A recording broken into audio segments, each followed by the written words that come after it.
The monitor screamed before anyone else did. Lucy Bennett was the first nurse through the curtain, and what she saw made her stomach drop. A boy, no older than 9, lay on the bed with his lips turning a soft shade of blue. His chest rose and fell in short, useless pulls, like he was trying to breathe through a straw. Beside him, an old woman gripped the bedrail so hard her knuckles had gone white. She was talking, fast, loud, in a language nobody in that room understood. "I need oxygen on him now," Lucy called over her shoulder, already reaching for the mask. "Get Dr. Hartley. Tell her it's the boy from Base 6. Dr. Eleanor Hartley arrived in under a minute, her white coat still buttoned from the last patient. She took one look at the monitor, then at the boy's face, then at the old woman shouting words that meant nothing to her. "What's his name?" Eleanor asked the room, though she already suspected no one would have an answer. "Nico," said the security guard who had wheeled them in. "That's all I caught from the intake form. The grandmother filled it out herself. Half the boxes are blank. Allergies? Medications? Anything?" Nobody knew. The old woman, whose name nobody had asked yet, pointed at the boy's throat, and then at a small paper bag clutched in her other hand. She shook it. Pills rattled inside. She said something urgent, repeating the same 3 words over and over, her voice cracking on the second try. "I don't understand you," Eleanor said gently, though her eyes were already scanning the monitor, watching numbers slide in the wrong direction. "I need you to slow down. Does anyone here speak whatever she's speaking?" Silence answered her, the kind of silence that feels louder than noise. Lucy grabbed the hospital phone from the wall and dialed the number every nurse in the building had memorized for exactly this kind of moment. The language line, a service that connected hospitals to interpreters anywhere in the country, day or night, for any language under the sun. She read off the patient code, waited through 3 rings, and finally got a calm voice on the other end asking which language was needed. "We don't know," Lucy admitted. "That's the problem." The voice on the phone asked her to describe what she was hearing. Lucy held the receiver up toward the old woman who, sensing a chance to be understood, leaned in and spoke directly into it, her words tumbling out in a rhythm that didn't match anything Lucy had ever heard on television or in a waiting room. A long pause followed. Then the voice on the phone said the words nobody wanted to hear. "I'm sorry, I can't place that dialect. Let me transfer you." The first transfer led to a second voice, calmer, but no more useful. The second voice tried 2 languages from the same region, both wrong. Both met with the old woman shaking her head harder each time, her panic climbing instead of settling. The third transfer dropped the call entirely. By then, 4 minutes had passed. On a monitor like the one above Nico's bed, 4 minutes is not a small number. "His oxygen is dropping," Lucy said, not loudly, but with the kind of flatness that doctors use when panic would only slow them down. 88, 86. Eleanor crouched beside the boy, lifted his eyelid, checked his pulse against the second hand of her watch. His skin had started to swell faintly around the jaw, a detail that worried her more than the breathing did. Swelling like that usually meant a reaction. A reaction meant something had gotten into his system that shouldn't have, and without knowing what, she couldn't know what to give him to stop it. "Get me the reaction kit," she said, "and somebody find out what's in that paper bag." A young nurse named Grace Whitfield took the bag gently from the old woman's hand. Inside were 3 different pill bottles, labels worn soft from handling, written entirely in a script none of them recognized. Not the alphabet used in any of the languages printed on the hospital's translation cards taped to the wall of the nurses' station. Not anything Grace had seen in 4 years of work in that emergency room. "These could be his medication," Grace said, turning a bottle over in her hand like it might explain itself if she looked hard enough. "Or they could be what caused this. We don't know which." "Then we treat blind," Eleanor said, "until we know better." She gave the order for a standard reaction treatment, the kind used when allergies and side effects looked similar enough that guessing was safer than waiting. It was not a perfect answer. It was the only one available. The old woman watched the needle go into her grandson's arm and let out a sound that needed no translation. She grabbed Grace's sleeve and pointed at the boy, then at one of the pill bottles specifically, shaking her head with such force that her whole body trembled.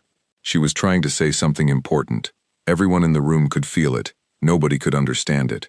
"Call the language line again," Eleanor said. "Try every transfer they've got. I don't care if it takes 20 people. Somebody in this country speaks whatever she's speaking." Lucy was already dialing.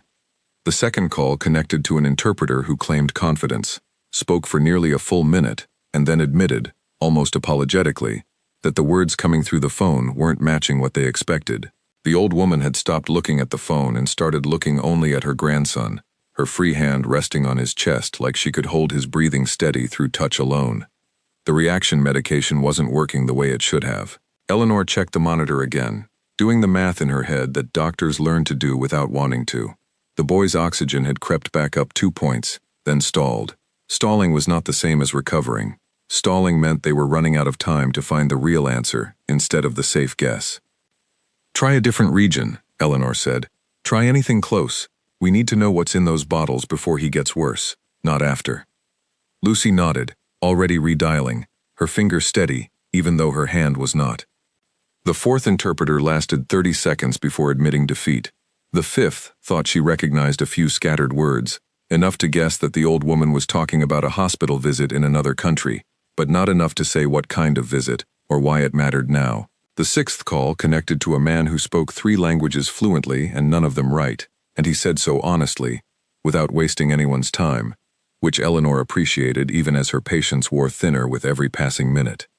Gerald Finch, the floor's administrator, appeared at the curtain with a clipboard he didn't need and a worried look he couldn't hide. He had heard the word allergic reaction over the radio and come running, the way he always did, when a case threatened to turn into a problem bigger than medicine. "How bad is it?" he asked Eleanor quietly, stepping close enough that the grandmother wouldn't hear the question, even if she could understand it. "Bad enough that I'm guessing instead of knowing," Eleanor said. "We need an interpreter, Gerald, a real one, not someone reading off a list of languages and hoping one of them sticks." "I'll call the agency directly," Gerald said. "Push past the queue."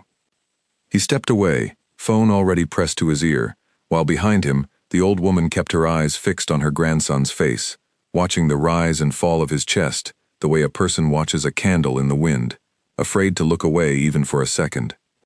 Grace had set the 3 pill bottles on the counter, lined up like evidence at a trial nobody could understand the language of. She picked up the closest one, turned it toward the light, and noticed something she hadn't before. A small symbol stamped into the plastic cap, almost worn away, shaped like a crescent with 2 lines through it. She didn't know what it meant. She suspected, from the way the old woman's eyes followed her hand, that it meant something important. "Dr. Hartley," Grace said, "this symbol, do we have anything on file that matches it?" Eleanor crossed the room in 3 steps and studied the cap. She had seen thousands of pill bottles in her career, foreign and domestic, but never that mark. She turned to the small laminated card taped beside the supply cabinet, a reference sheet meant to help staff identify common medications from overseas. Nothing matched. "Photograph it," she said. "Send it to pharmacy. Maybe they'll know something we don't." The 7th interpreter call answered with a language that sounded close enough that the old woman leaned forward with something like hope crossing her face, only for that hope to fall away within seconds as the words on the phone clearly meant nothing to her. She shook her head, slower this time, the kind of slow that comes from exhaustion rather than refusal. Nico's small chest rose again, shallower than before. The monitor's pitch climbed half a step. Eleanor's jaw tightened. 85, Lucy read aloud, the number landing in the room like a dropped tray. "Push another round of the standard treatment," Eleanor said. "Half dose. I don't want to overcorrect without knowing what we're correcting for." Grace moved fast, measuring carefully, her hands steady from years of practice, even as her mind raced through every worst possibility a doctor learns to keep at arm's length during a shift. The old woman watched the second needle the same way she had watched the first, her free hand never leaving her grandson's chest, her lips moving now in something that might have been a prayer, in a language none of them could follow into whatever comfort it was meant to offer. The 8th call failed. The 9th call failed faster than the 8th. By the 10th, Lucy had stopped writing down which dialects had already been tried, because the list was growing too long to track, and because every failure felt the same as the one before it, just colder. Gerald returned, phone still in hand, his expression no longer carrying its earlier confidence. "The agency says they're working on it," he said. "They've got someone checking a wider directory. Could be another 10 minutes. "We don't have 10 minutes to waste guessing," Eleanor said, not unkindly, just honestly. "We have 10 minutes to find someone who actually knows what's in those bottles." Down the corridor, a phone at the nurse's station rang for the 11th attempt. Then the 12th. Each one answered with the same careful regret, the same polite admission of not knowing. The old woman's voice had gone hoarse from repeating herself to strangers who couldn't help her, and still she kept trying, because trying was the only thing left to do. It was somewhere around the 13th failed call, with the monitor's pitch still climbing and the swelling along Nico's jaw beginning to spread toward his ear, that Lucy Bennett remembered something small enough that she almost dismissed it before it had finished forming in her mind. A sign in the cafeteria, months ago, taped up crooked with a translation underneath it that someone had quietly corrected overnight, without telling anyone who had done it. She had asked around back then, mildly curious, and gotten only a shrug from a coworker who said it was probably one of the cleaning staff, since nobody else had been in that hallway after hours. She hadn't thought about it since. She thought about it now. Down the hall, past the swinging doors and the waiting room where families sat in plastic chairs flipping through old magazines.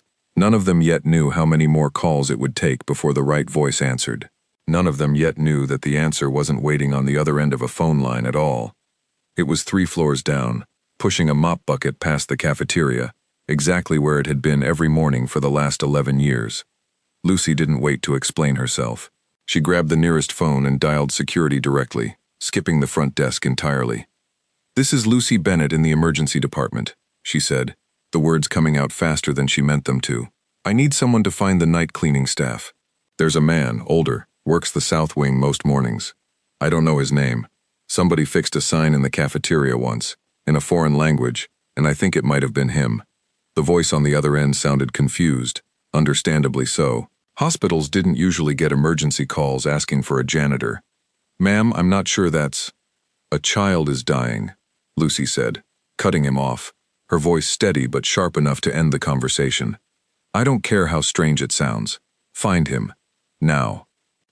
Henry Pratt, the overnight security guard, had been doing rounds near the loading dock when the call came through on his radio. He didn't ask questions either. 11 years on the job had taught him that when a nurse's voice carried that particular edge, the smartest thing to do was move first and wonder later. He found Walter Briggs exactly where he expected to, 3 floors down, in the long stretch of hallway outside the cafeteria, guiding his mop in slow, even strokes across the tile. Walter was 61 years old, built narrow through the shoulders, with gray at his temples, and reading glasses pushed up on his forehead, even though there was nothing in front of him to read. He wore the same gray uniform every member of the night cleaning crew wore, and he wore it the way some men wear a coat they've stopped noticing, comfortable in its plainness. "Walter," Henry said, jogging the last few steps, "I need you upstairs. Emergency department. They're asking for you specifically." Walter set the mop against the wall, frowning slightly, the kind of frown that came from genuine confusion rather than annoyance. "Asking for me? I think there's a mistake. I don't work upstairs." "There's a kid," Henry said. "Can't breathe right. Nobody can talk to the family. Somebody remembered you fixed a sign once, said you knew some other language." For a moment, something passed behind Walter's eyes, quick and guarded, gone before Henry could read it properly. Then it was just confusion again, the ordinary kind. "I clean floors," Walter said. "I don't know what good I'd be in an emergency room." "They didn't ask me to bring a cleaner," Henry said. "They asked me to bring you. Whatever that's about, it's their call, not mine." "Please, Walter, the kid's bad." Walter looked at the mop bucket, then at the long hallway stretching ahead of him, still half finished. For 11 years he had kept his head down in this building, doing the work nobody noticed and wanting it that way. He thought of his daughter Mara, waiting tables 3 towns over, working doubles so the bills came in on time, never once asking why her father, who once stood in front of university lecture halls, now spent his nights with a mop instead of a chalkboard. He thought of the box in the closet, sealed shut, a life folded up and put away because some doors, once closed behind you, were never meant to open again. Then he thought of a child he had never met, somewhere upstairs, running out of breath. "Show me where," Walter said. They moved fast through the hospital, Henry leading, Walter following 2 steps behind, his work boots squeaking faintly against the polished floor. As they climbed toward the emergency department, the public address system crackled overhead, paging Dr. Hartley back to Bay 6, the urgency in the announcer's voice unmistakable, even through the tinny speaker. Back in Bay 6, the 14th interpreter call had just ended in the same way as the 13th. The 15th was already ringing. Eleanor stood with one hand braced against the bed rail, watching numbers on the monitor that refused to climb the way she needed them to. Nico's lips had taken on a deeper shade of blue, faint but unmistakable, and the swelling along his jaw had crept halfway to his ear. 16th call, Lucy said, more to herself than anyone, as the line connected and disconnected within seconds. 17. Gerald Finch paced near the curtain, phone clamped to his ear, listening to the agency's representative explain, with growing strain in her own voice, that the directory search had turned up nothing definitive, that the dialect description didn't match any registered language in their system closely enough to be sure. 18, Lucy said. The old woman, whose name still nobody in the room knew, had stopped speaking entirely.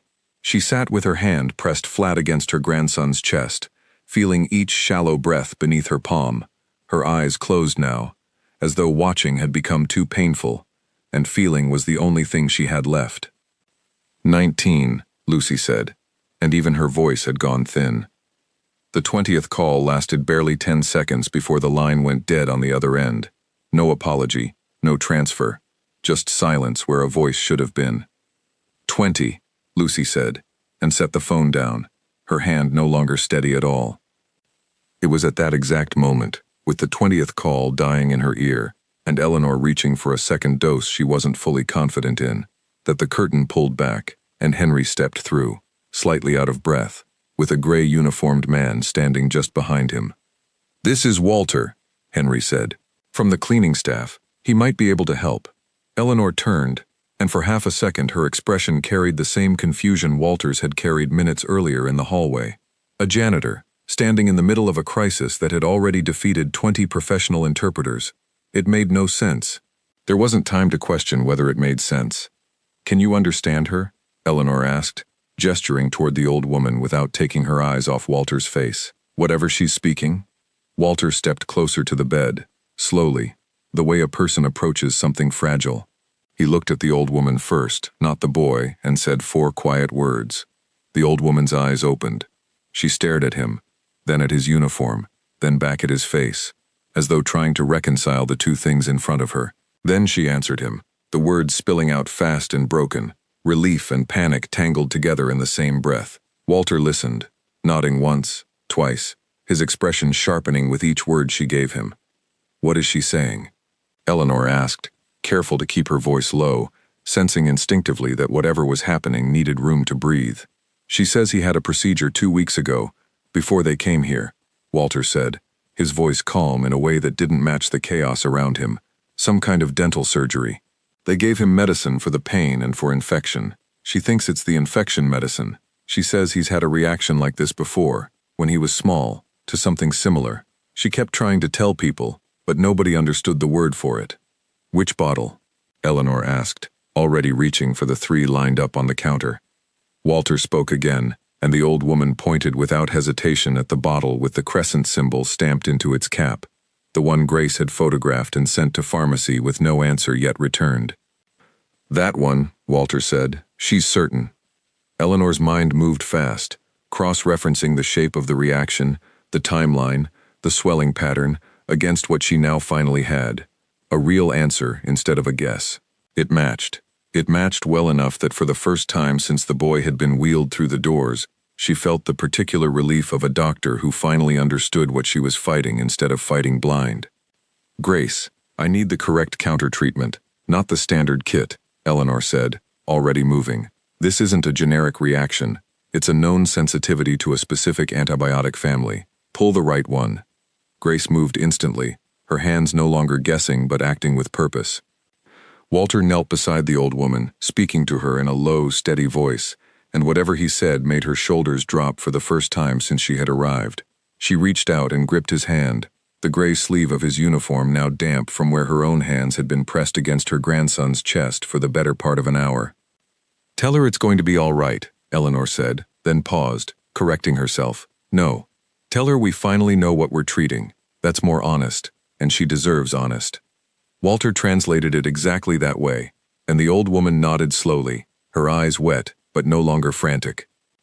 Grace returned with the new treatment, and Eleanor administered it carefully, watching the monitor the way she had been watching it for the last hour, except now there was something different in how she watched. Not blind hope, informed expectation. For a long moment, nothing changed.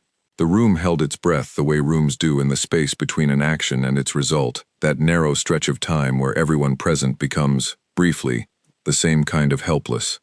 Then, instead of climbing, the number dipped. 83, 81. That's not right, Grace said, half to herself, checking the line into Nico's arm, making sure nothing had slipped or kinked along the way.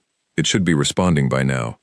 Eleanor leaned over the boy again, listening to his chest through the stethoscope, her brow tightening with a fresh kind of focus. His airways still narrowing. The medication needs another minute to take hold, but I don't like how fast he's dropping in the meantime. She glanced at Walter. Ask her if he's ever needed anything beyond medication when this happened before. A breathing treatment. Anything physical they did for him.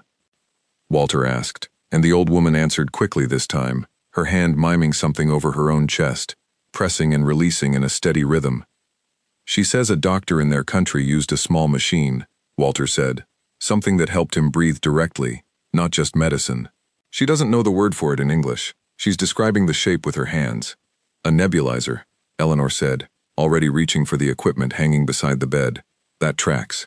If his body's still fighting through the airway swelling, the medication alone might not be fast enough. She fitted the mask gently over Nico's nose and mouth, adjusting the flow, watching his chest with the focused stillness of someone counting seconds without moving her lips. Come on, she murmured, not really to anyone. Come on. The seconds stretched. Lucy kept her eyes fixed on the monitor, refusing to look away even to blink, as though watching closely enough might will the numbers upward through sheer will. The old woman's grip on Walter's hand tightened again, and this time Walter didn't pull away or shift his weight. He stood beside her, steady, translating nothing because there was nothing left to translate, only waiting left to share. Then the number ticked upward.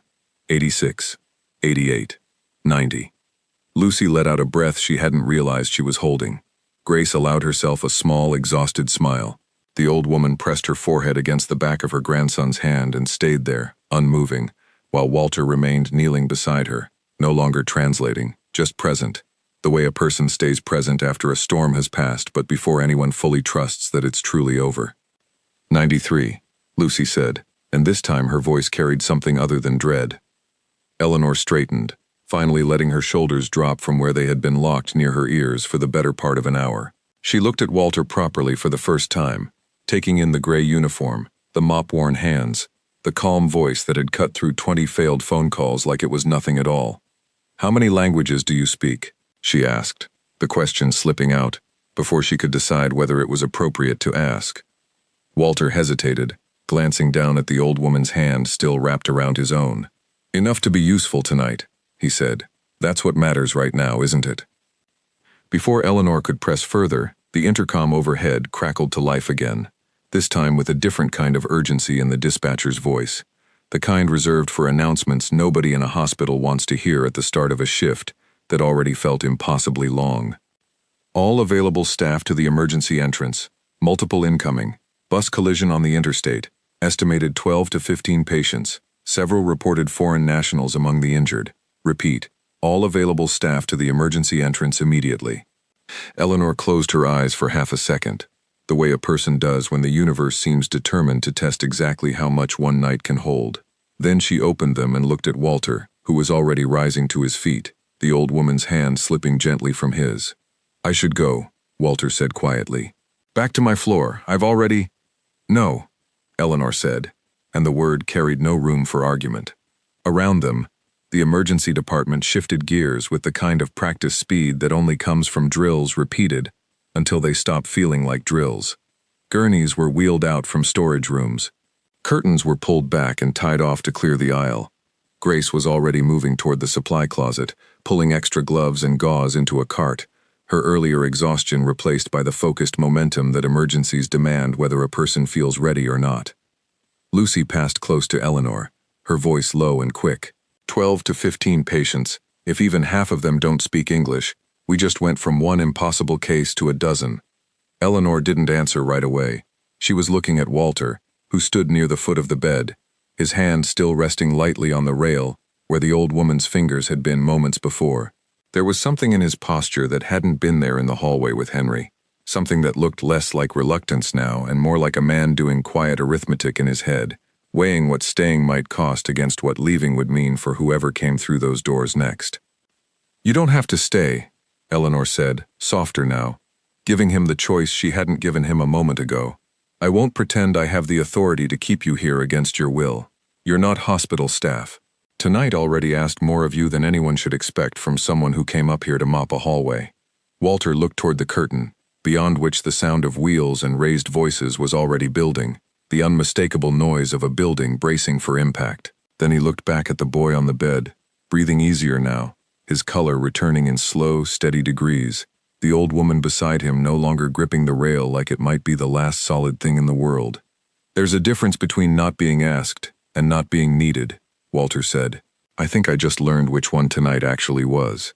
He rolled up his sleeves, the same way he might have before tackling a spill that stretched the length of a hallway, and followed Eleanor toward the doors.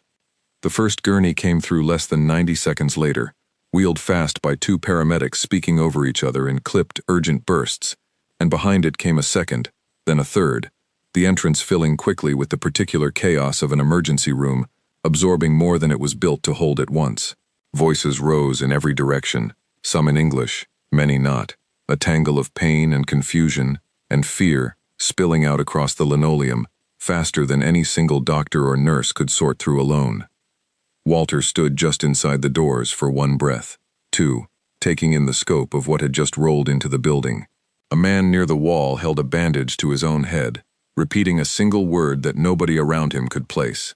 Two paramedics argued gently with a teenage boy who refused to lie still on his stretcher, his words quick and frightened, aimed at no one in particular. Somewhere past the second set of doors, a phone began ringing at the nurse's station again, the start of another round of calls to a language line that, tonight, would matter far less than it had an hour ago. Then, without waiting to be told where to go, Walter moved toward the nearest stretcher, where a young woman lay clutching her arm and saying the same frightened phrase over and over, in a language that, this time, he understood immediately. "You're going to be all right," he said to her, kneeling close enough that she could hear him over the noise. "Tell me where it hurts most. I'll make sure they understand." Her eyes found his face, and for the second time that night, a stranger's panic eased the moment she realized someone in the room could finally hear her. Eleanor watched it happen from a few feet away, already moving toward the next stretcher, already calling out instructions to Grace and Lucy, and the rest of the staff pouring into the entrance to meet the wave of patients head-on. But for 1 second longer than she meant to, her eyes stayed on the janitor kneeling beside the gurney, speaking fluently in a language she had never once heard him use before tonight, and she found herself wondering, not for the last time, exactly how many more languages the man in the gray uniform actually carried inside him. For the next 40 minutes, the emergency department moved like a single organism, with too many injuries and not enough hands. Stretchers lined the hallway in numbered order, paramedics calling out vitals as they rolled past, doctors splitting into pairs to cover more ground, every available curtain pulled back to make room for one more patient than the building was designed to hold comfortably. Walter moved through the chaos like a man finally allowed to use a skill he had spent years pretending not to have. He knelt beside the young woman with the injured arm long enough to learn that the pain wasn't from the crash itself, but from an old fracture that had never healed properly, information that changed how the attending doctor chose to set the splint. He moved to the man with the bandaged head, who turned out to be repeating not a complaint but a name, his wife's name, asking again and again whether she had made it off the bus, a question Walter relayed to the triage desk before passing the answer back, watching the man's shoulders drop with relief when he learned she had walked away, with nothing worse than a bruised hip. By the third stretcher, word had begun to travel through the department in the particular way that strange, useful facts travel during a long shift. A nurse mentioned to another nurse that the janitor was translating fluently. That nurse mentioned it to a paramedic resetting equipment near the doors. The paramedic, without thinking much of it, asked Walter directly which countries he had lived in, and Walter answered with a short, practiced vagueness that closed the door on further questions without quite being rude about it. "A few," he said. "Long time ago."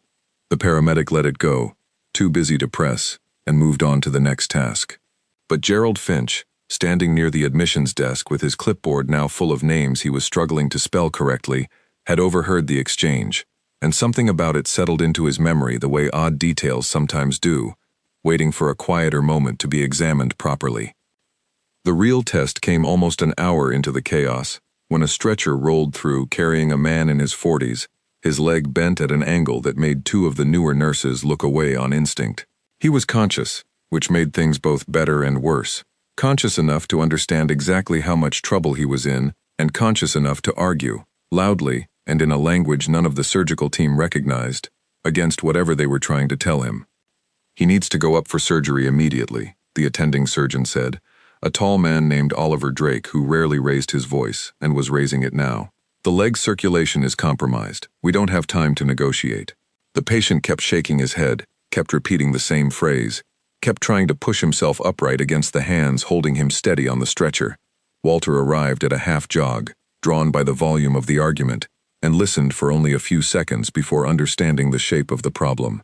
He crouched beside the stretcher, spoke directly into the man's line of sight, and the patient's frantic energy redirected itself entirely, no longer fighting the hands holding him down, but focused instead on Walter's face, like a drowning man finding something solid to grab. "He's not refusing the surgery," Walter said, standing again, his voice carrying clearly over the noise. "He's terrified you're going to take the leg off.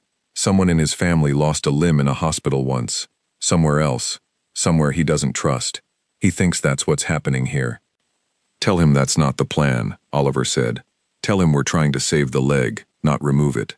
Tell him every minute he fights us makes that harder, not easier." Walter relayed it, watching the patient's face carefully as the words landed, watching fear shift into something closer to desperate hope. The man asked a question, short and pleading, and Walter answered before translating it back to the room. "He wants to know if you can promise that," Walter said. "I told him no doctor can promise an outcome before they've even started, but I told him you wouldn't be rushing him upstairs if removing the leg were the plan. I told him the truth instead of what he wanted to hear. I think that's what actually calmed him down." Oliver looked at Walter for a beat longer than the moment strictly required, the way a person looks at someone they're recalculating in real time. "Good instinct," he said simply, and then the stretcher was moving again, faster now, the patient's resistance gone, his hand gripping the rail instead of fighting the straps. It went on like that for the better part of an hour. A teenager who needed someone to explain, gently, that her mother had been taken to a different floor for observation, and was stable, not in danger, a distinction that mattered enormously to a frightened 16-year-old, and meant nothing without someone able to carry it across the language gap intact. An elderly man who turned out to be diabetic, his confused mumbling not a head injury at all, but a blood sugar crash that Walter caught only because he recognized the particular slurred rhythm of the words from somewhere in his own past. A memory he didn't have time to examine in the moment, and chose not to examine afterward either. One moment came close to going badly in a different direction entirely. A nurse Walter hadn't worked with yet, new to the department and eager to keep pace with everyone around her, had begun preparing a sedative for a man with a dislocated shoulder, relying on a single translated word a paramedic had jotted down at the scene of the crash. Walter arrived at the stretcher only because he heard the patient's voice rise sharply, panic breaking through pain, and recognized immediately that the man wasn't agreeing to the medication, he was warning against it. "Wait," Walter said, stepping in front of the nurse before the syringe could go further. "He's telling you he reacted badly to a sedative once before. Something happened to his breathing. He's not arguing about the shoulder. He's begging you not to give him whatever's in that syringe." The nurse froze, looking between Walter and the chart in her hand. The paramedic's hurried note suddenly looking far less reliable than it had a minute earlier.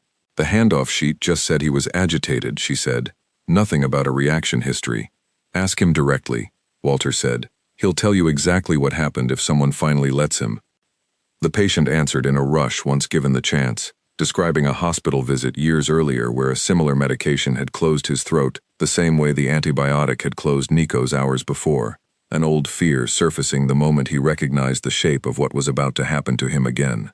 The nurse set the syringe aside, called for an alternative, and let out a breath that carried more gratitude than embarrassment.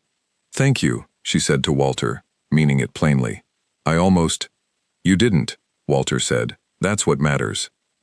He didn't linger on the moment, didn't let himself absorb the weight of how close it had come to going wrong, because 3 stretchers away, another voice was already rising, Another family member already reaching for someone who could finally understand them. Each time, the pattern repeated. Confusion, fear, a gap nobody could cross. Then Walter, kneeling, listening, translating, and somehow making the crossing look simple, even when the situation underneath it was anything but. Margaret Wallace, the hospital's director, arrived a little before 5 in the morning, summoned the way directors always are when a night turns eventful enough to require her presence on paper as well as in spirit. She moved through the department, taking in the aftermath of the crash, the steady hum of recovery replacing the earlier chaos, and stopped near the admissions desk, where Gerald Finch was finally catching his breath. "Quite a night," Margaret said. "You have no idea," Gerald said, then hesitated, the odd detail from earlier resurfacing in his mind, now that there was finally a moment to share it. "There's something you should know about. One of our janitorial staff, he's been translating all night. Multiple languages. Saved at least 2 situations that could have gone very badly without him." Margaret's eyebrows lifted slightly. "One of the cleaning staff. Walter Briggs," Gerald said. "Night shift, South Wing. I've seen him in this building for years and never once thought twice about him. Tonight he walked in and did what 20 professional interpreters couldn't manage for one patient, and then kept doing it for a dozen more."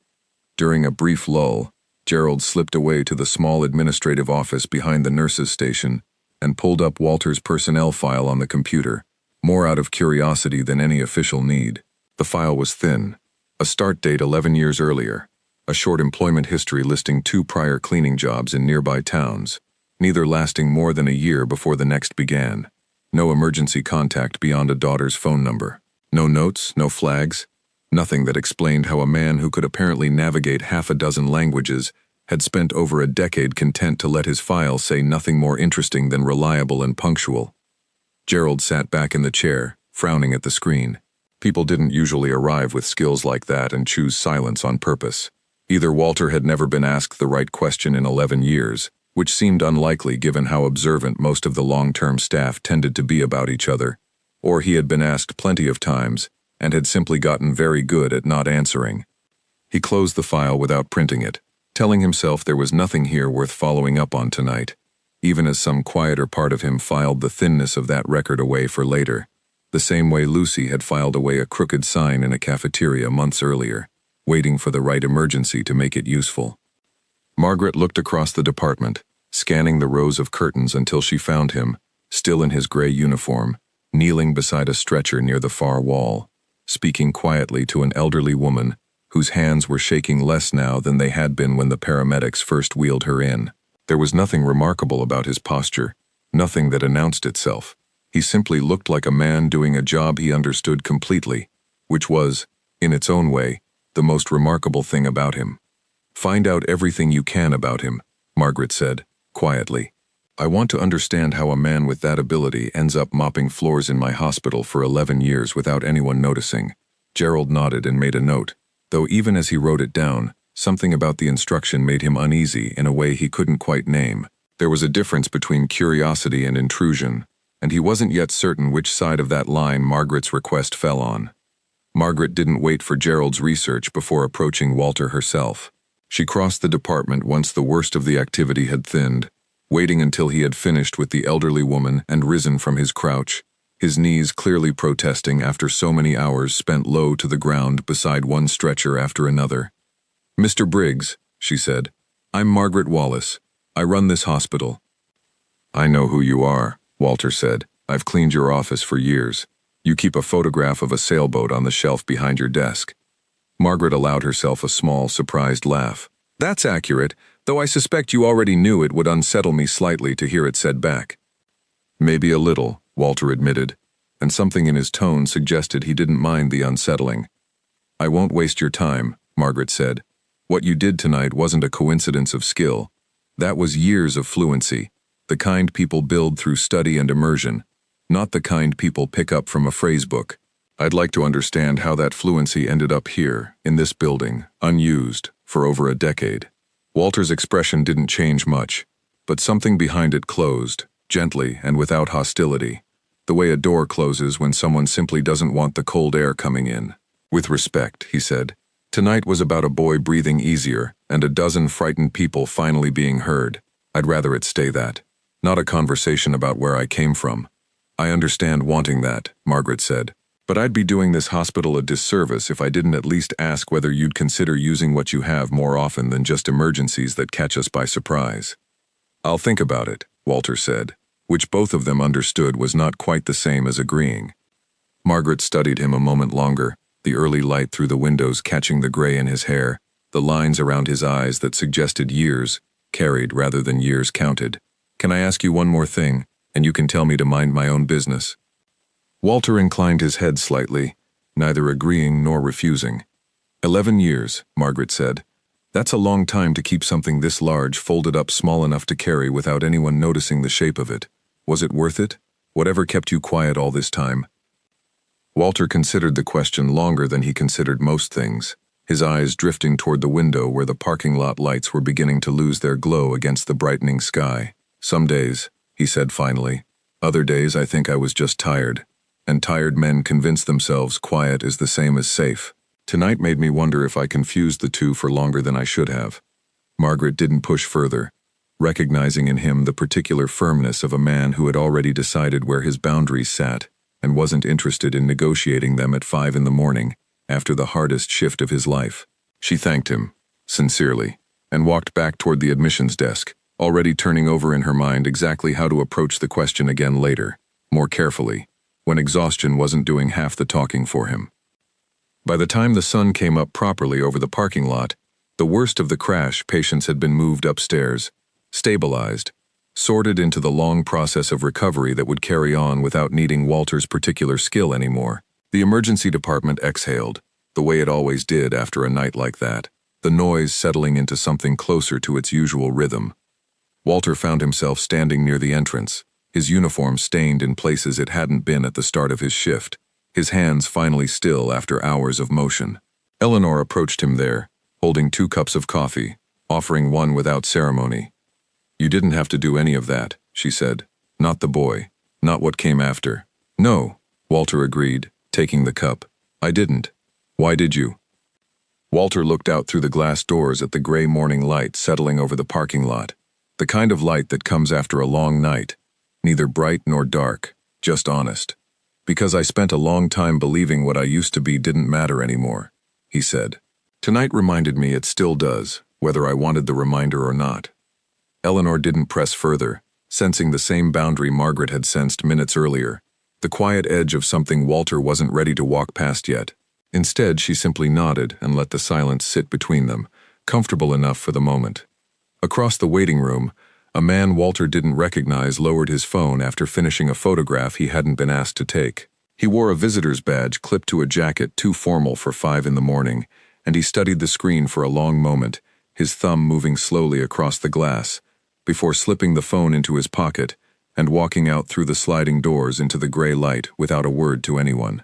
Nobody in the department noticed him leave. Walter, still facing the parking lot with his coffee cooling in his hand, had no reason yet to wonder why a stranger's face, glimpsed only for a second in the reflection off the glass doors, had sent a faint, unfamiliar chill down the back of his neck. He told himself it was exhaustion. He almost believed it. 20 minutes later, when his shift finally ended and he walked out toward the bus stop at the edge of the parking lot, he noticed a dark sedan parked along the curb that hadn't been there when he arrived the night before, its engine idling quietly in the early light. He told himself plenty of cars idled outside hospitals at sunrise, waiting on family members inside, and he kept walking, the way a man keeps walking when he has spent years training himself not to look twice at anything. But some old instinct, buried deep enough that he had almost forgotten it was there, made him glance once toward the reflection in the sedan's window as he passed, just long enough to register that the driver's seat was empty, and the engine was running for no one. He told himself, again, that it meant nothing. He had told himself that kind of thing before, years ago, in another country. Right up until the morning it had meant everything. The bus pulled up before he could decide whether to trust the second telling any more than the first, and he climbed aboard, found a seat near the back, and watched the hospital shrink behind him through a window streaked with early condensation, his coffee gone cold in his hand, and his mind, for the first time in 11 careful years, refusing to settle. Mara Briggs nearly dropped her phone when she saw her father's face staring back at her from the screen. "Dad," she said, holding it out toward him the second he walked through the door, still in his work boots, still smelling faintly of antiseptic and coffee. "Dad, look at this." The headline ran above a photograph taken from across a waiting room, slightly grainy, clearly snapped on a phone rather than a proper camera. Janitor speaks 8 languages, saves boy's life when 20 interpreters failed. Below it, a short article had already collected several thousand shares overnight, the kind of number that meant the story had stopped belonging to the people who lived it and started belonging to everyone else. Walter stared at the screen for a long moment, and the expression that crossed his face wasn't pride. Mara had expected pride, or at least the quiet, deflecting embarrassment her father usually wore whenever anyone noticed him doing something well. What she saw instead was something closer to fear, gone almost as quickly as it appeared, replaced by the careful blankness he wore when he didn't want her asking questions. "Where did this come from?" he asked, his voice even, though his hand had gone very still around the phone. "It's everywhere," Mara said. 3 different pages shared it this morning. "People are saying you're a hero, Dad. Why do you look like that's bad news?" "I don't look like anything," Walter said, handing the phone back to her. "I'm tired. It was a long night." Mara wasn't convinced, but she had learned over the years exactly how far her father's silences extended, and exactly how little good it did to push against them before he was ready. She let it go, for now, and made him breakfast instead, watching him eat without really tasting it, his eyes drifting more than once toward the window facing the street. She had grown up around his quiet the way other children grow up around a parent's accent, or a particular smell that means home. It had never struck her as strange before. Not really, just a shape her father had always worn, the same way some fathers wore loud laughter, or bad jokes told at the wrong moments. Watching him now, fork halfway to his mouth and forgotten there, she found herself noticing the shape of that quiet for the first time in years, the way a person notices a familiar room only after someone points out a crack in the ceiling they'd somehow never seen before. At the hospital, the same article had reached Margaret Wallace's desk before she'd finished her first cup of coffee. Charlotte Pruitt, the hospital's communications officer, knocked on her open door holding a printout, practically vibrating with the kind of energy that came from recognizing a good story before anyone else had fully grasped its size. "This is gold," Charlotte said, a modest janitor secretly fluent in 8 languages, saving a child's life when professional interpreters couldn't. "Local news wants an interview by tomorrow. 2 national outlets have already reached out asking if it's true." "Is it true?" Margaret asked, though she already suspected the answer. "Gerald confirmed it happened more or less exactly as written," Charlotte said. 8 languages might even be conservative, depending on who you ask. Margaret considered this, turning her coffee cup slowly between her hands. "Has anyone asked Mr. Briggs whether he wants to be interviewed?" Charlotte's enthusiasm dimmed slightly. "Not yet. I assumed." "Don't assume," Margaret said. "Ask him first. If he says no, the answer is no, no matter how good the story is. He didn't sign up for this when he showed up to translate for a frightened family. We don't get to decide for him what comes next."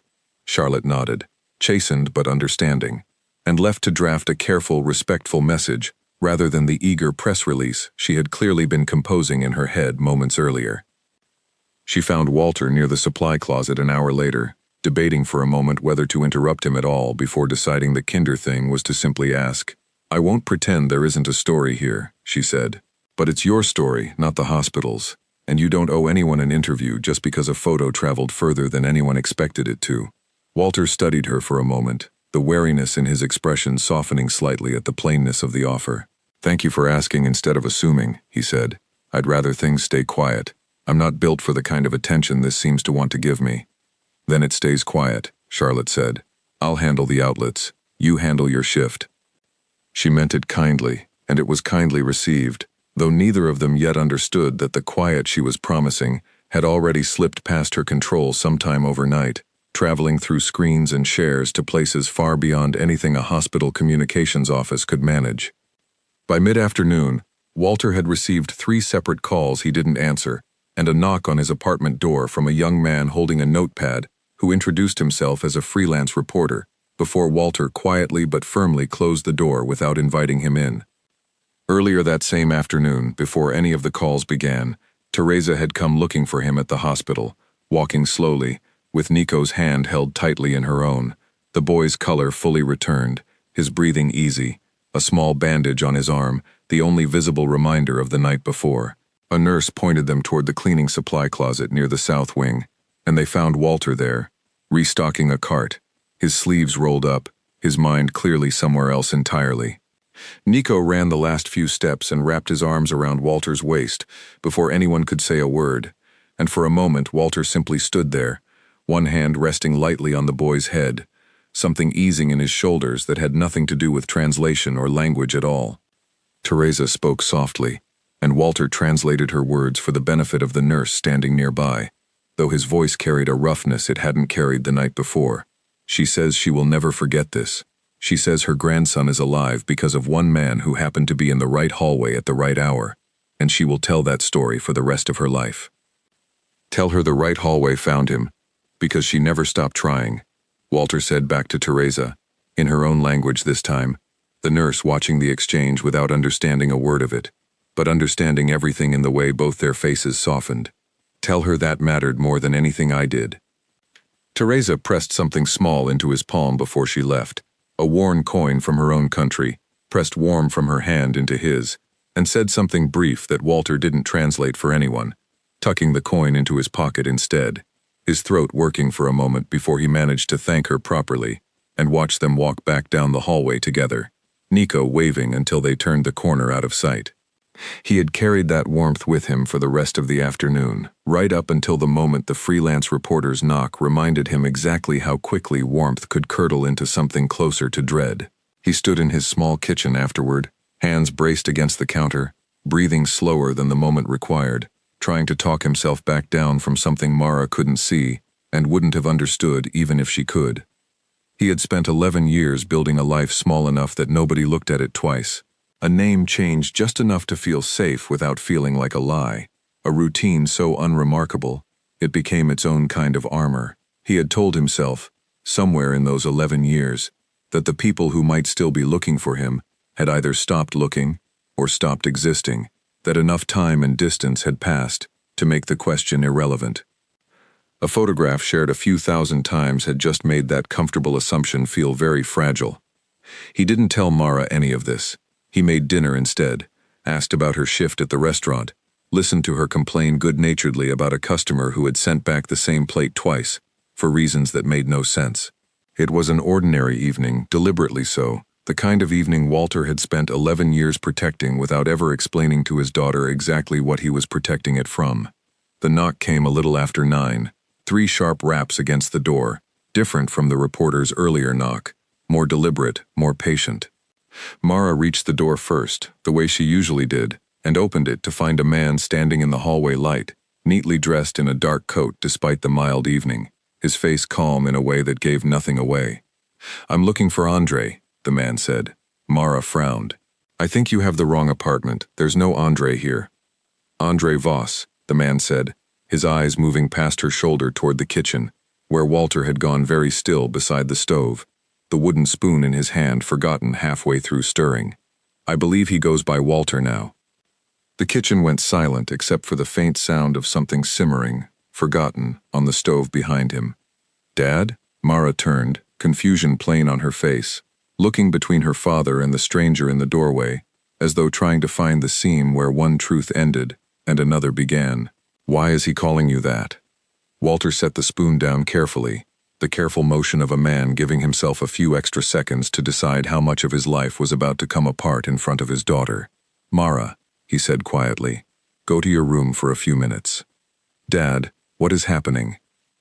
"Please," Walter said, and something in his voice, steady but unmistakably urgent, was enough to make her step back, even as her eyes stayed locked on the stranger in the doorway, memorizing his face, the way a person memorizes something they suspect they'll need to remember later.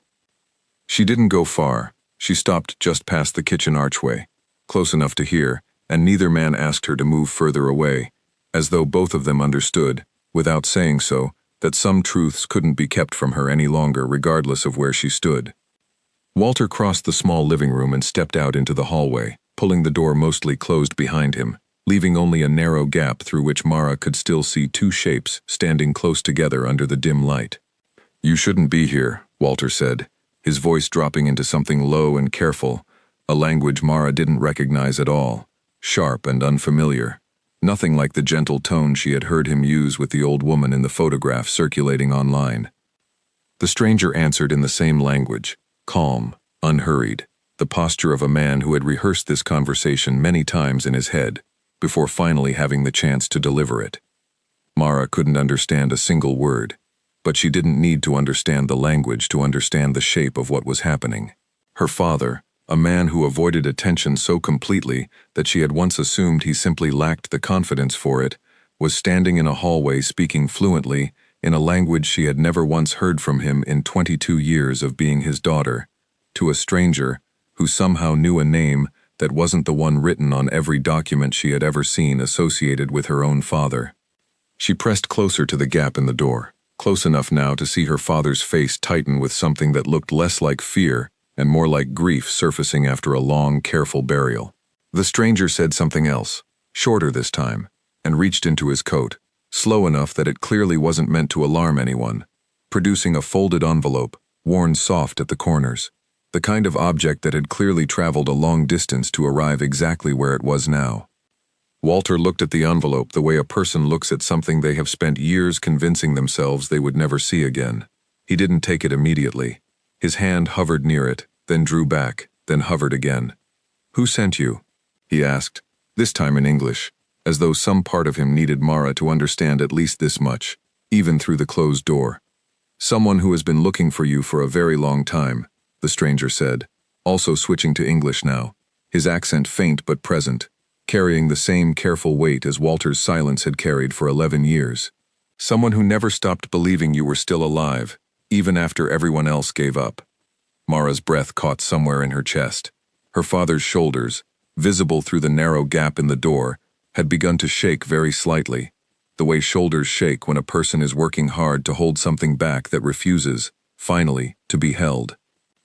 "That's not possible," Walter said, his voice barely above a whisper now. "I watched the report. I read the names. I was told." "You were told what they wanted you to believe," the stranger said. "It took years to understand how badly that information had been twisted. Longer still to find you, especially once you stopped being Andre at all." He gestured faintly toward the apartment door, toward the glow of the television visible through the gap, toward the ordinary, careful life Walter had built behind it. "And then last night a photograph traveled further in a few hours than I traveled in 3 years of searching." Walter finally took the envelope, his hand trembling slightly as his fingers closed around it, the paper soft enough to suggest it had been folded and unfolded many times by someone who handled it like it mattered. "Is she?" Walter started, then stopped, unable to finish the question, the unfinished words hanging in the narrow hallway with a weight that even Mara, hearing only half a conversation through a half-closed door, could somehow feel pressing against her chest. The stranger's expression softened, just slightly, the first real warmth crossing his face since he had arrived. "Open it," he said. "You'll understand everything once you do. I think it's better you read it somewhere quiet, somewhere with people you trust nearby." He glanced once, briefly, toward the gap in the door, toward the shape of Mara standing just behind it, and something in his look suggested he already understood exactly how much of tonight she had overheard, and exactly how much more she still didn't know. "My name is Lucian," the stranger added, almost as an afterthought, as though he had only just remembered that a name might matter to the two people standing in front of him. "I should have led with that. 11 years of careful work tends to make a person forget the ordinary courtesies." "I'll be in touch," the stranger said, stepping back toward the stairwell. "There's no danger here, Andre. Not anymore. But there's a great deal you still don't know, and I think it's time someone finally told you all of it." He left without waiting for a response, his footsteps fading down the stairwell, unhurried, the way a man walks when he has finally finished a task that took far longer than he ever expected it to take. Walter stood alone in the hallway for a long moment, the envelope held in both hands now, unopened, his eyes fixed on it the way a person stares at a door they aren't yet certain they're ready to walk through. Behind him, the apartment door opened the rest of the way, and Mara stepped into the hallway, her face pale, her voice barely steady. "Dad," she said. "Who is Andre?" Walter looked up at her, and for the first time in 11 years, he didn't reach for the careful blankness that had protected them both for so long. He simply looked at his daughter, the envelope trembling slightly in his hands, and said the only honest thing he had left. "Someone I used to be," he said. "Someone I think it's finally time I let you meet." Mara stared at him, at the envelope, at the empty stairwell where the stranger's footsteps had already faded into silence, and felt the floor of her own understanding shift beneath her, quietly and completely, the way ground shifts when a person realizes that everything they thought was solid had actually been built on a story someone chose, carefully, and with good reason, not to finish telling. 11 years, she said softly, not quite a question. "You've been someone else this whole time, and I never knew." "I was still your father every single day of it," Walter said. "That part was never the lie. Everything else, I kept hidden because I believed it was the only way to keep you safe. I think tonight is going to tell us whether I was right to believe that." He stepped past her into the apartment, the envelope still unopened in his hands, and Mara followed him inside, closing the door behind them both, neither one of them speaking again until they were seated at the small kitchen table, where, for 11 quiet years, nothing more complicated than homework and grocery lists had ever needed discussing. Walter's hands shook so badly that Mara had to steady the envelope for him before he could finally tear it open. Inside was a single folded letter, the paper thin from handling, the handwriting careful and familiar, in a way that made Walter's breath catch the second his eyes landed on the first line. He read silently for a moment, his lips parting slightly, no sound coming out, his eyes moving faster than seemed possible, across words that had clearly been waiting years to reach him. "Dad," Mara said, watching the color drain from his face and then rush back twice as fast. "What does it say?" Walter set the letter down on the table, his hand pressed flat against it as though it might float away if he let go. When he finally spoke, his voice came out rougher than Mara had ever heard it. "Your mother is alive." The words landed in the small kitchen with a weight that seemed to push all the air out of the room at once. Mara had grown up believing exactly one thing about her mother, the only thing her father had ever offered, that she had not survived the events that brought them to this country, that grief was the reason her father never spoke of those years, that some losses were simply too large to revisit out loud. "That's not possible," Mara said, echoing without meaning to the exact words her father had spoken to the stranger in the hallway less than an hour earlier. "You told me. I told you what I believed," Walter said. "What I was told to believe, by people who had every reason to make sure I stopped looking. I was given a name on a list, Mara. Hers was on it. I left believing that list was the truth, because staying to confirm it would have meant losing you as well." He pressed his palm against his eyes for a moment, steadying himself, before continuing. "She says she was taken before we could leave together, held for questioning that lasted far longer than anyone expected, accused of helping me get sensitive testimony out of the country. By the time she was released, years had passed. She searched every channel she had access to, but the same people who separated us made certain those channels led nowhere. She had almost given up. Then a photograph of a hospital janitor speaking 8 languages reached someone who recognized my face immediately, even after all this time." Mara sat very still, trying to absorb a piece of her own history, rearranging itself in real time. A mother she had mourned without ever truly knowing, suddenly transformed from an absence into a possibility. "Is she coming here?" Mara asked finally. "She wants to," Walter said. "There are still papers, permissions, a process that could take time we don't have patience for after waiting this long." He looked back down at the letter, at the careful handwriting that had survived years and borders to find him. "Lucian said he'd help. I think that's the real reason he came tonight, beyond delivering the letter itself." He picked up his phone, hands no longer shaking quite as badly, and found the number the stranger had left scrawled on the back of the envelope. The call connected on the second ring. "I take it you've read it," Lucian said, his voice calm, already anticipating the question forming on Walter's tongue. "I need to know if this is real," Walter said.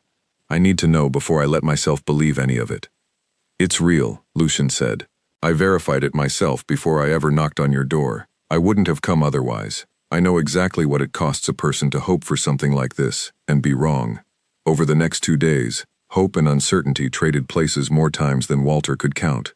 Lucian worked through channels Walter didn't fully understand, contacts at an embassy 3 time zones away, a humanitarian organization that specialized in reuniting families separated by exactly the kind of upheaval Walter had spent 11 years trying not to think about.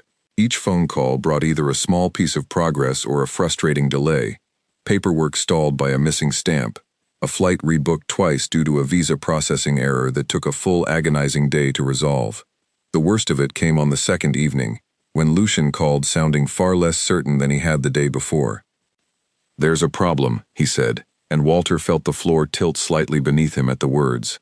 A discrepancy in her exit documentation. Someone flagged her file for additional review. It could mean another week. It could mean longer. "You said this was handled," Walter said, his voice tightening despite his effort to keep it level. "I said it was progressing," Lucian corrected gently. "Nothing involving that government's paperwork is ever fully handled until the plane is actually in the air. I'm sorry. I should have been clearer about that from the start." Walter sat with the news for only a few minutes before deciding sitting with it wasn't something he could afford to do for long. He called Margaret directly, later than he would normally have considered appropriate, and explained as much of the situation as he could manage without breaking down entirely partway through the explanation. Margaret listened without interrupting, and when he finished, her response came without hesitation. "I know people who know people," she said. "This hospital has relationships with 2 international medical relief organizations that move paperwork through difficult borders every single week. Let me make some calls before you assume the worst." By morning, whatever combination of favors and formal requests Margaret had set in motion produced results faster than Lucian's own channels had managed alone. The flagged review was resolved by mid-afternoon, the discrepancy explained as a clerical duplication rather than anything more serious, though Lucian cautioned that final confirmation on the flight itself likely wouldn't arrive until the following day. Walter went to work each of those mornings anyway, because the alternative was sitting at home doing nothing but waiting, and waiting, he had learned over 11 years, was a kind of slow suffocation all its own.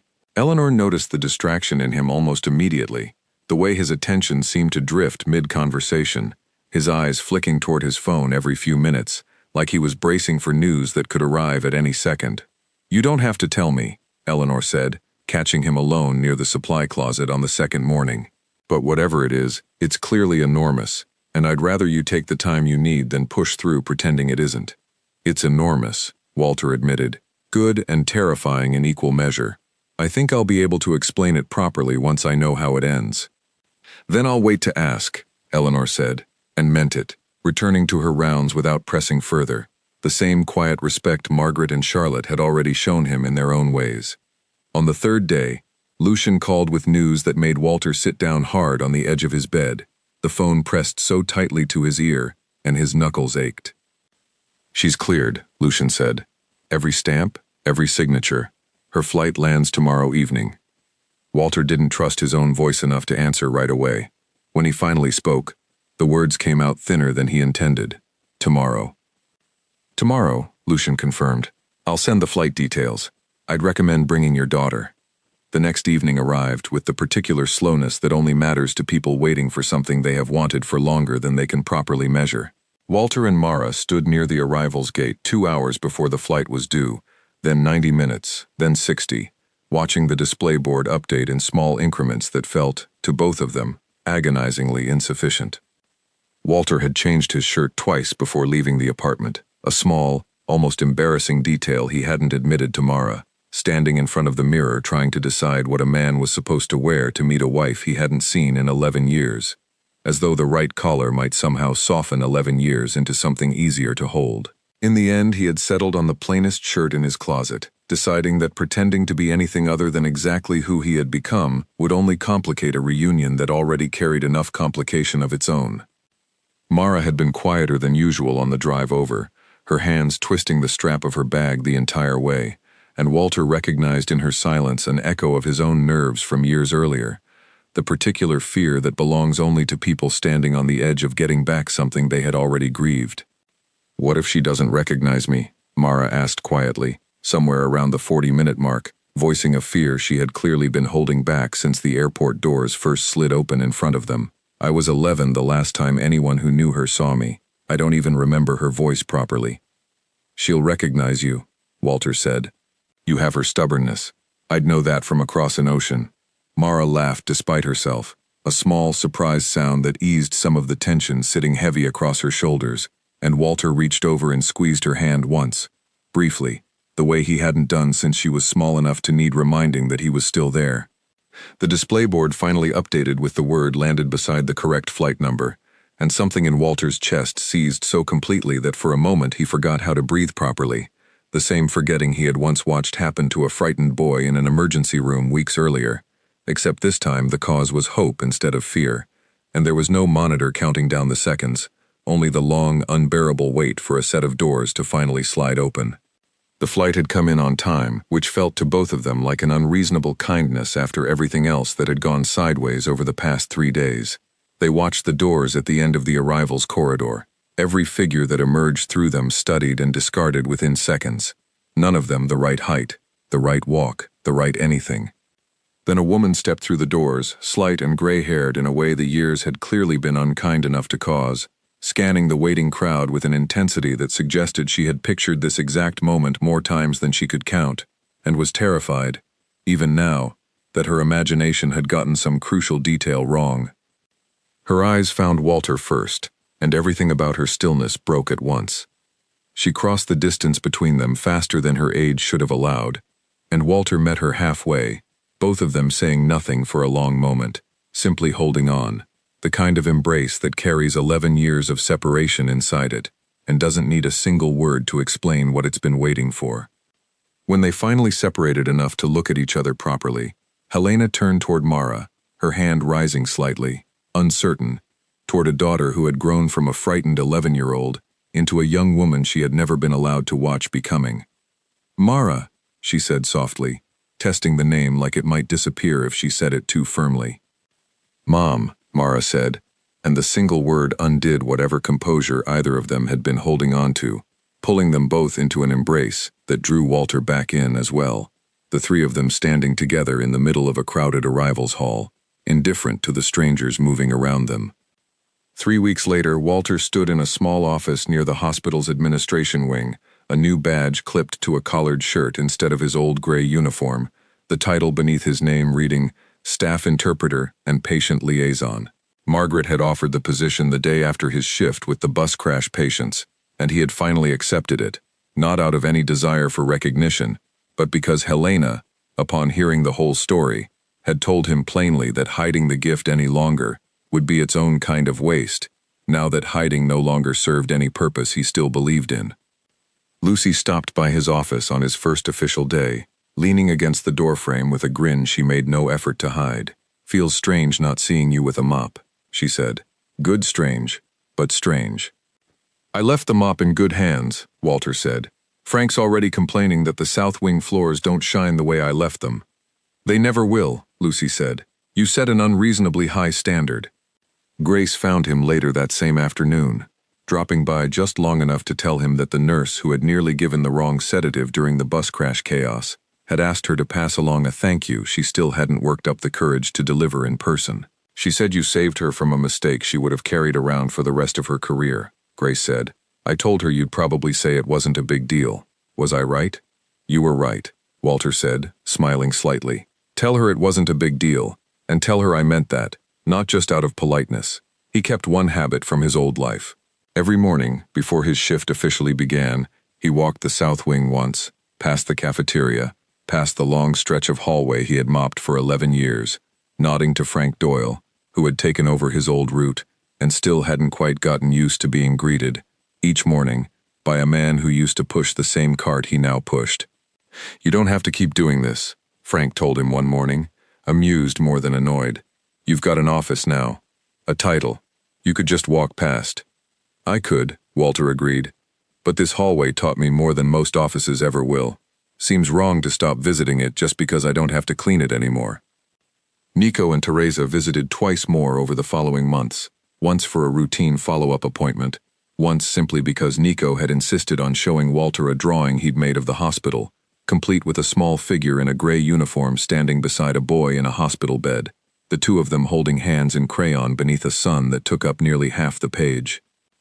Walter kept the drawing pinned above his new desk, beside a small worn coin he had never spent and never intended to. Helena found work nearby translating documents for the same humanitarian organization that had helped bring her across the ocean to find them, and on evenings when both their schedules allowed it, The three of them sat together at the same small kitchen table where, weeks earlier, a single envelope had rearranged everything Mara thought she knew about her own family. Charlotte reached out once more, near the end of that first month, not with a request this time but with a simple question, asked plainly, and without the eagerness she'd carried the morning the article first broke. She wanted to know if Walter would ever consider telling his own version of the story, in his own words, whenever he felt ready, with no deadline attached and no obligation if the answer stayed no forever.